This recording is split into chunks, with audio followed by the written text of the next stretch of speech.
अगले दिन दाखिल नहीं होने दिया गया कल, तो इस पर अदालत ने क्या कहा? अदालत ने कोई उनकी अपनी पास रिपोर्ट है तो उस पर उन्होंने कहा कि नहीं, कुछ कोर्ट का मुख्तलिफ, अदालत का मुख्तलिफ राय थी।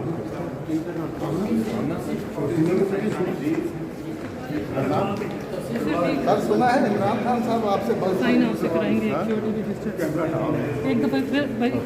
सर सुना है इमरान खान साहब आपके इंटरव्यू के बाद आपसे बहुत मायूस मुझे लगता है कि आपको मसाले की इस वक्त ज़रूरत है। लेकिन आपने रद्द-ए-अमल नहीं किया तहरीक साहब ने, जो आपके जो मैंने कहना था मैंने कह दिया, जो उन्होंने कहना था उन्होंने कह दिया। अच्छा, ये सारी बातें हो चुकी है ना। अच्छा, नहीं इनको तो ले जाते हैं ना।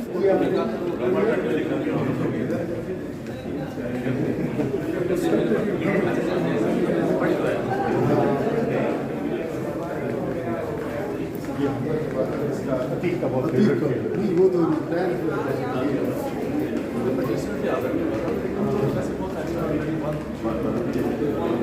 असद उमर साहब बताइएगा कि आज क्या हियरिंग हुई है? सर आज तो सिर्फ वो इब्तदाई बेल के लिए तारीख उन्होंने लगाई, तो उसकी आर्गूमेंट ईद के बाद। वहाँ से कंफर्म बेल नहीं हुई थी? नहीं, ये वो सिर्फ राहदारी की ज़मानत थी। इजाज़त मिली थी पेशावर हाई कोर्ट से कि यहाँ पर आ सकते हैं बगैर किसी मुदाफ़ा। आपको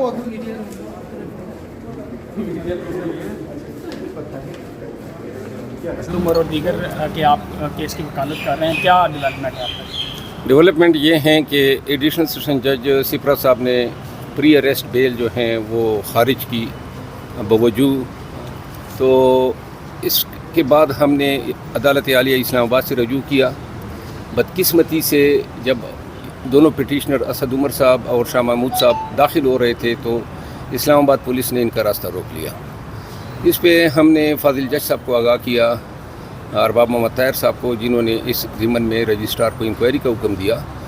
लेकिन इस दौरान कल फिर इनका मैटर लगा था और कल फिर पुलिस की बारी जमीयत मौजूद थी और ज़बरदस्ती उन्होंने इन दोनों को अंदर दाखिल होने से रोका, जिसके बाद में इनके साथ पेशावर चला गया। वहाँ हमने पेशावर हाई कोर्ट से सिर्फ इसलिए ज़मानत ली कि हमें एक दिन की ज़मानत इनायत कर दे ताकि हम हाई कोर्ट में दाखिल हो सकें। तो इस पेशावर हाई कोर्ट ने जो है कल इनकी इरादारी ज़मानत मंजूर की। आज फिर ये दोनों आए और फिर हमने अदालत आलिया के जज साहब को भी इस तमाम डेवलपमेंट से आगाह किया। जज साहब ने जो है दोनों पिटिशनर की ज़मानत जो है वो 4 तारीख़ तक मंजूर कर ली हैं। इंशाअल्लाह हम कोशिश करेंगे, क्योंकि मुकदमे बहुत ज़्यादा हैं, बहुत ज़्यादा ज़मानतें, अब हम एक्सटेंशन के बजाय मुकदमात को ख़त्म करना चाहते हैं और अमरगू करेंगे। अच्छा, लास्ट टाइम जब हमने देखा कि असद उमर साहब और शाह महमूद कुरैशी साहब अदालत में जब उनकी ज़मानत मुस्तरद की तो उसके बाद उनकी वीडियो वायरल हुई जिसका बहुत ज़्यादा मजाक उड़ाया गया, कहा गया कि फवाद चौधरी का पार्ट 2 हो गया। आज उस पर क्या कहना चाहेंगे? देखिए, पूरे पाकिस्तान की लीगल कम्युनिटी ये जानती हैं कि अगर एक अदालत से किसी की प्री अरेस्ट खारिज होती है तो इससे ऊपर की अदालत यानी सेशन कोर्ट से खारिज हुई तो हाई कोर्ट जाना और वहाँ बेल के लिए अप्लाई करना, ये फंडामेंटल राइट हैं एक्सेस टू जस्टिस के तहत।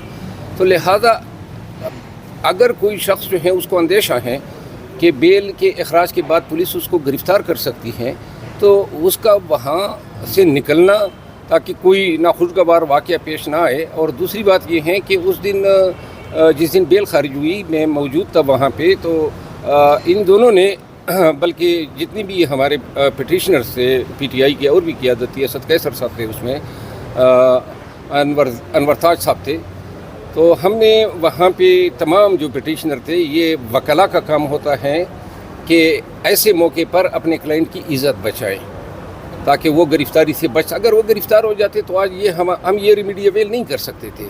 तो लिहाजा ये पार्ट 2 फवाद चौधरी साहब की आपने दौड़ तो देखी थी, वो तो मैराथन रेस था और ये आपने देखा होगा कि ये गाड़ी की तरफ तेज़ जा रहे थे, तो मेरा ख्याल है कि इसको उससे तशबीह नहीं दी जा सकती। लगे